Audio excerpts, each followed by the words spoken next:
expectativa y de la que no defraudó. Estamos hablando en este caso del Papa Francisco. Saben ustedes que finalizó el encuentro mundial de la juventud, él lo encabezó en Brasil y justamente volvió con los periodistas a bordo del avión con los que habló de diversos temas.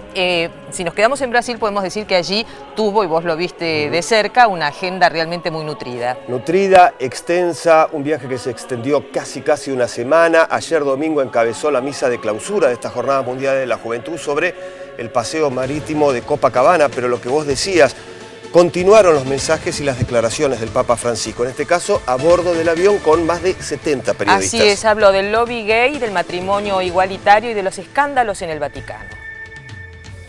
3 palabras. Vayan sin miedo para servir. No tengan miedo de ser generosos con Cristo.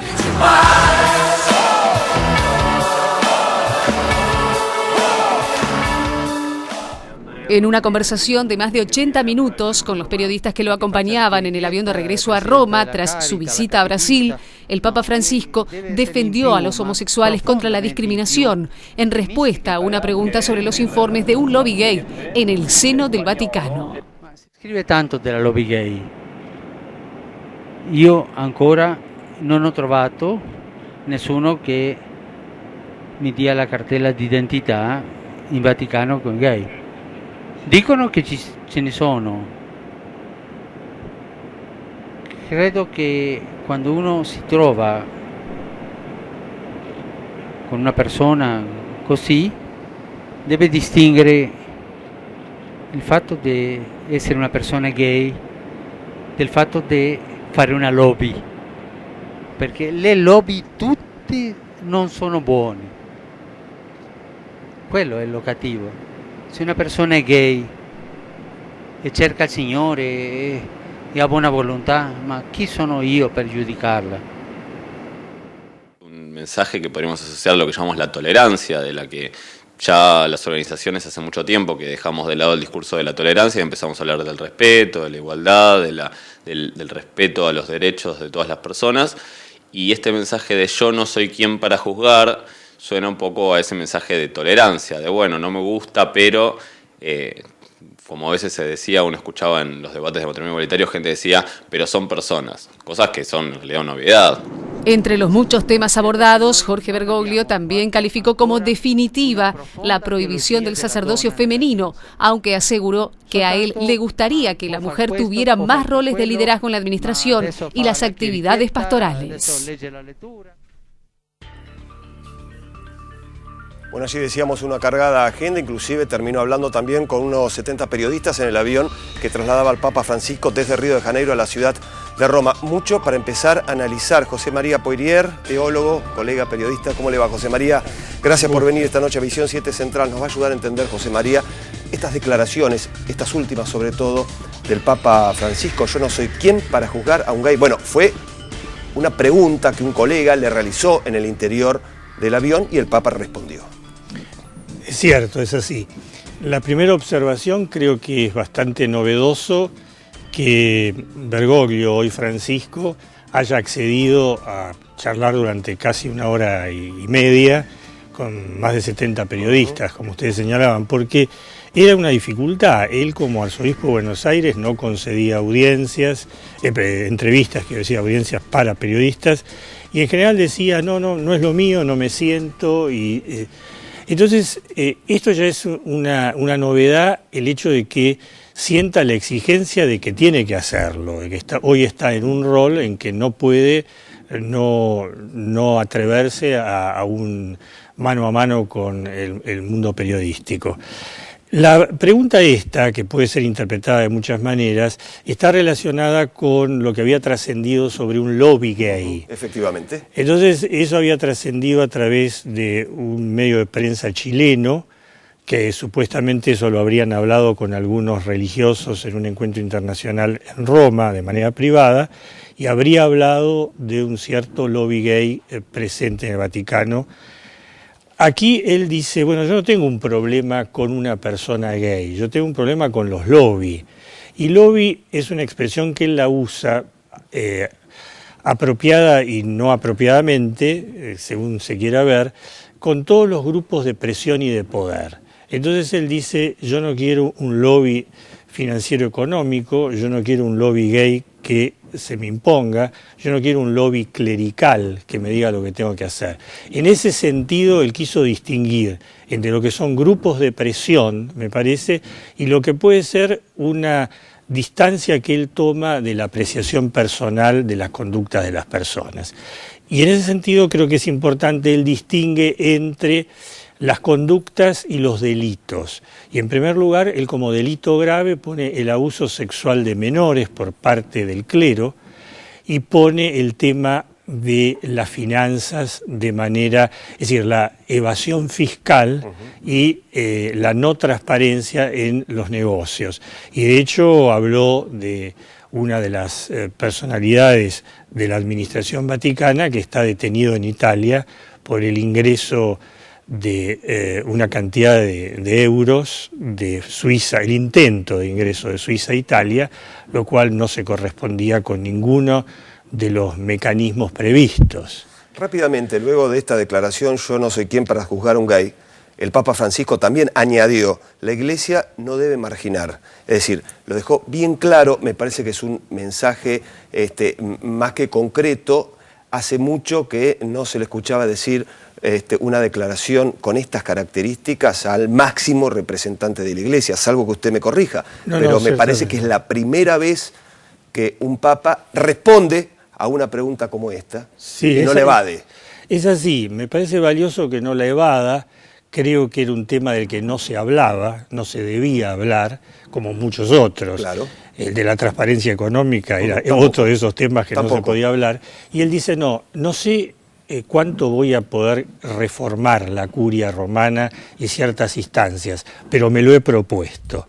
Y ahí aparece el Bergoglio político, el hombre de mando, el hombre que dice, bueno, he creado 2 comisiones, una administrativa y otra de cardenales, para la investigación de una serie de temas, las decisiones las tomaré yo. Y esa es una apreciación política, porque se pueden tomar algunas medidas y otras no según las circunstancias. Yo creo que él está decidido y creo que Bergoglio accede al pontificado con un acuerdo, fundamentalmente, en primer lugar, de los cardenales norteamericanos, que no quieren un papa italiano y no quieren un acuerdo con la curia. A eso se suman varios latinoamericanos y otros europeos, asiáticos y africanos que dicen sí. Entonces, él llega con un acuerdo que es decir, te damos la confianza para que operes en este sentido. Hay que hacer reformas radicales dentro de la conducción central de la Iglesia.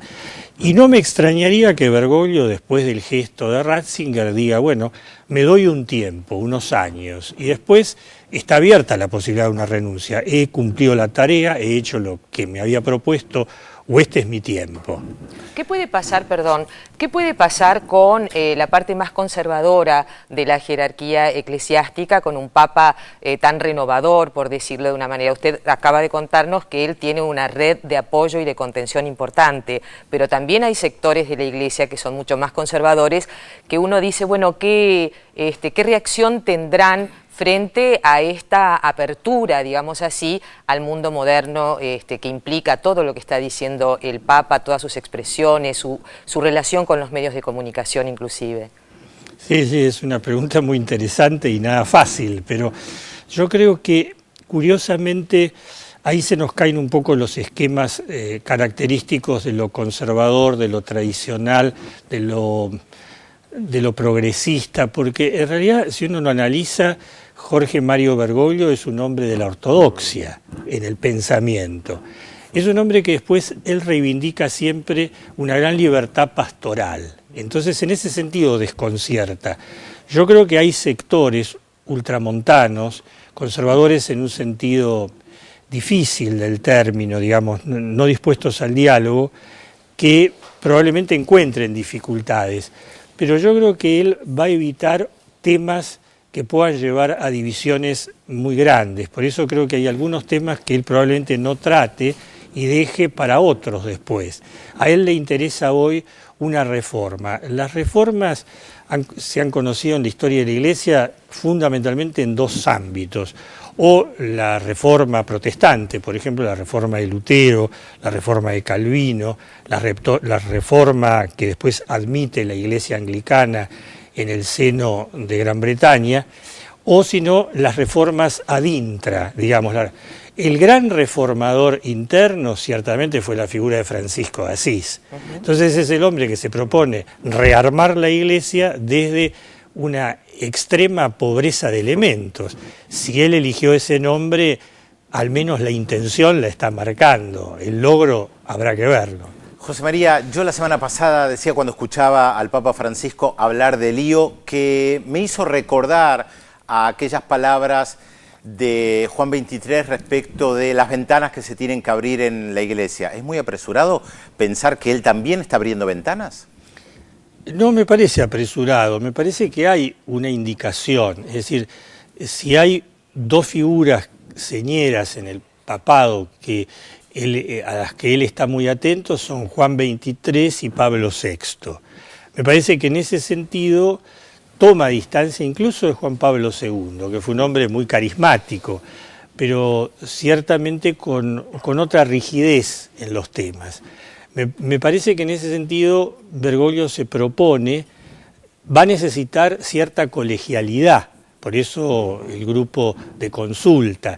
No es fácil porque no es un hombre colegial, es un hombre de mando, y los hombres de mando por lo general tienen personalidades muy fuertes, pero él es consciente de que acá hay un debate que él tiene que darse, entre cómo se deja ayudar colegialmente y puede emprender las reformas, porque una persona sola no hace reformas en instituciones tan grandes. Esto es como en la política. Una persona marca un momento, si es muy carismática, pero después tiene que haber institucionalmente respuestas de cuerpo, de grupo. Y me parece que eso todavía es un debate abierto. Esas reformas, probablemente por el tiempo europeo, por el tiempo del hemisferio norte, quiero decir, ahora estamos en vacaciones allá. Entonces, septiembre, octubre tendremos algunas indicaciones más claras, si no es preocupante, más claras de, bueno, cuáles son realmente sus colaboradores, quién va a ser su secretario de Estado, la figura de nexo, quiénes van a ser los estrechos colaboradores de confianza. Lo tendrá pensado muy probablemente, no lo sabemos todavía. Yo creo que siendo Bergoglio un hombre de olfato político peculiar, las medidas no se anuncian, se toman. José María Poirier, gracias por haber venido esta noche a Visión 7 Central. Gracias muy a amable. ustedes.